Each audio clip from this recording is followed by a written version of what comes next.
बिना चूल्हे की रसोई सुनने में ही बड़ा अटपटा सा लग रहा होगा, है ना? और है भी अटपटा तो लगेगा क्यों नहीं। लेकिन कहते हैं ना, किसी भी काम को करने के लिए सच्ची लगन, सच्ची मेहनत, बस सच्ची मोहब्बत होनी चाहिए। दुनिया में कोई भी काम मुश्किल नहीं होता, उसे करने वाला इंसान होना चाहिए। और आज ऐसी ही कहानी लेकर आए हैं हम आपके लिए। ये है विक्रम और ये है विक्रम का चचेरा भाई। विक्रम अपनी माँ का इकलौता बेटा था। विक्रम के पिता का देहांत हो चुका था। विक्रम के चचेरे भाई अजय का इस दुनिया में कोई नहीं था। विक्रम की माँ ने ही अजय को पाल पोस कर बड़ा किया और विक्रम की माँ अपने दोनों बेटों को बराबर की प्यार देती थी। विक्रम की माँ ने कभी भी अजय को ये एहसास नहीं होने दिया कि अजय उसकी अपनी औलाद नहीं है। विक्रम की माँ अनुपमा अपने दोनों बेटों को अपनी जायदाद पर एक बराबर का हिस्सा देना चाहती थी, जिस बात को लेकर विक्रम अपनी माँ से बहस पर आ जाता है। माँ, मैं ऐसा तो नहीं होने दूंगा। अरे अजय मेरा चचेरा भाई है, वो मेरा खुद का भाई नहीं है और मैं अपनी प्रॉपर्टी का हिस्सा कभी नहीं होने दूंगा। 2 हिस्सों में ये प्रॉपर्टी नहीं बढ़ सकती। अरे जब मैं अकेला वारिस हुई इस घर का, तो कोई और मेरे घर का हिस्सा क्यों लेने आएगा?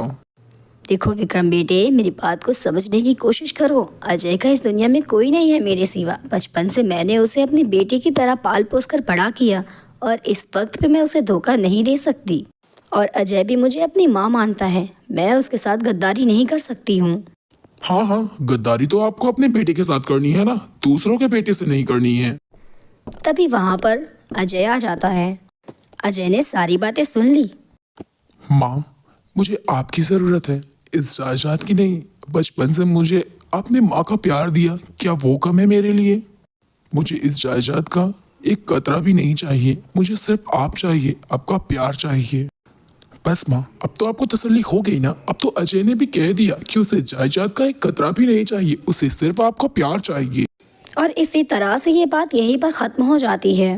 लेकिन अनुपमा का दिल मानने को तैयार नहीं था, क्योंकि अनुपमा ने कभी भी अजय को अर्जुन से कम नहीं समझा। बहुत सोचने और समझने के बाद अनुपमा को एक ख्याल आता है और अगली सुबह अब अनुपमा ने बीमारी का नाटक किया। विक्रम और अजय दोनों ही अनुपमा के पास आते हैं। क्या हुआ माँ? कुछ नहीं बेटा, बस मेरे पेट में बहुत दर्द हो रहा है। ऐसा लग रहा है पेट की मरोड़न तो जान ले लेगी। तो माँ, आपने रात को भी खाना नहीं खाया था ना, इसी वजह से होगा। मैं बस अभी खाना लेकर आता हूँ। अरे मुझे कुछ नहीं खाना, तुम दोनों जाओ और मेरे लिए बिना चूल्हे का बना हुआ, बिना आग का बना हुआ खाना लेकर आओ, तभी मैं खाना खाऊंगी। अरे माँ, ये कौन सी बचपने वाली बात की है आपने? अरे मेरे पेट में बहुत मरोड़न हो रही है। माँ, मैं अभी चाहता हूँ, मैं आपके लिए बिना आग और बिना चूल्हे से बनी हुई कोई चीज़ खाने को लेकर आता हूँ। बहुत सोचने और समझने के बाद अजय अपनी माँ के लिए सैंडविच लेकर आता है। अरे ये तो बहुत आसान चीज़ है, बिना आग और चूल्हे की बनी हुई चीज़। मैं तो इसे भूल ही गया था। नहीं बेटा, तू भूला नहीं था, बल्कि तूने कोशिश ही नहीं की। तू तो मेरी अपनी औलाद है ना, लेकिन तूने मेरे लिए कोशिश भी नहीं की। और अजय मेरी औलाद ना होते हुए भी उसने अपनी पूरी जान लगा दी बिना चूल्हे और बिना आग के बनी हुई चीज़ लाने के लिए। अब तू ही बता बेटा, मैं इतने प्यार करने वाले बेटे के साथ नाइंसाफ़ी कैसे कर सकती हूँ? विक्रम, मेरी तबीयत नहीं ख़राब थी, मैं बस तुझे ये छोटा सा सच दिखाना चाहती थी। रिश्ते खून के हों ज़रूरी ये नहीं होता, रिश्ते निभाने वाला कैसा है ज़रूरी ये होता है।